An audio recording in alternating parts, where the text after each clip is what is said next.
నమస్తే అందరికీ నమస్తే. ఇది మా అంగన్వాడీ కేంద్రం అండి. మబ్బువాళ్ళపేట అంగన్వాడీ కేంద్రము, సామరాజపల్లి సెక్టరు, మబ్బువాళ్ళపేట గ్రామంలో అంగన్వాడీ కేంద్రము దాదాపు 20 సంవత్సరాల నుంచి ఉంది. ఇక్కడ చిత్తూరు జిల్లా మాది. ఈరోజు మా అంగన్వాడీ కేంద్రంలో మొత్తము పిల్లలైతే 9 మంది వచ్చారండి. మొత్తము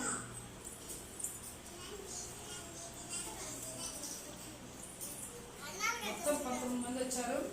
ఈరోజు స్పెషల్ ఏమంటే ఆకుకూర, అలాగే ఆకుకూర పప్పు, అన్నము. పిల్లలు చాలా బాగా తింటున్నారు. ఎందుకంటే అన్నము, ఆకుకూర పప్పు, సాంబార్ని మొత్తం కలిపి ముద్దలాగా పిల్లలకి ప్లేట్లో పెట్టి ఇస్తామండి. ఈ అబ్బాయి పేరు అరవింద్. చాలా ముద్దుగా క్యూట్గా ఉంటాడు. కొత్తగా వచ్చాడు ఇతను. 3+ లాస్ట్ మంత్ ఇతనికి 3 సంవత్సరాలు పూర్తయిందండి. కాబట్టి పిల్లలందరూ కూడా చాలా బాగా, మా హెల్పర్ గాయత్రి చాలా బాగా చక్కగా వంట చేస్తుంది అంగన్వాడీ కేంద్రంలో. శుభ్రంగా కూడా అన్ని నీట్గా పెట్టుకొని వంట కూడా చాలా బాగా చక్కగా చేస్తుంది. చాలా టేస్టీగా ఉంటుందండి. మా ఫుడ్ చాలా టేస్టీగా ఉంటుంది. మెనూ ప్రకారం అయితే ఈరోజు శనివారము ఆకుకూర పప్పు చేసామండి. కాబట్టి మధ్యాహ్నం భోజనంలో ప్రతిరోజు కూడా పిల్లలు చాలా చక్కగా, చాలా బాగా ఇప్పుడు అన్నం తింటారండి.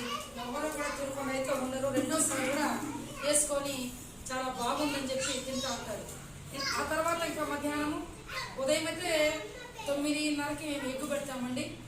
అలాగే ఎగ్ ఎందుకు పెడుతున్నామంటే ప్రోటీన్ ఎక్కువ ఉంటుంది కాబట్టి పౌష్టికాహార లోపాన్ని అరికట్టడానికి ప్రభుత్వం వారు ఎగ్గు ఖచ్చితంగా కూడా మార్నింగ్ ఎగ్గు పెట్టి వాళ్ళు తినేటట్లుగా చూస్తాము.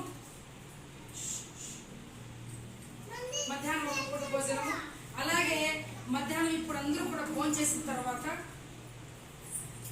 ఒక 1 అవర్ వాళ్ళని పడుకోబెట్టి, ఆ తర్వాత టీవీ కూడా ఉందండి మా అంగన్వాడీ కేంద్రంలో.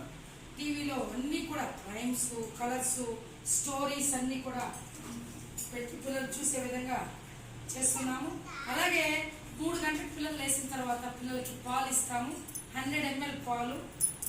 ఇప్పటి నుంచి కూడా కాల్షియం పిల్లలకి బాగా దృఢంగా ఎముకలు ఉండడానికి, ఎత్తు పెరగడానికి పాలు ఇస్తున్నాము. ఆ తర్వాత 4 గంటలకు పిల్లల్ని అందరినీ కూడా వాళ్ళ ఇంటికి పంపించేస్తామండి. ఇదండి మా అంగన్వాడీ కేంద్రం యొక్క మొత్తం స్టోరీ.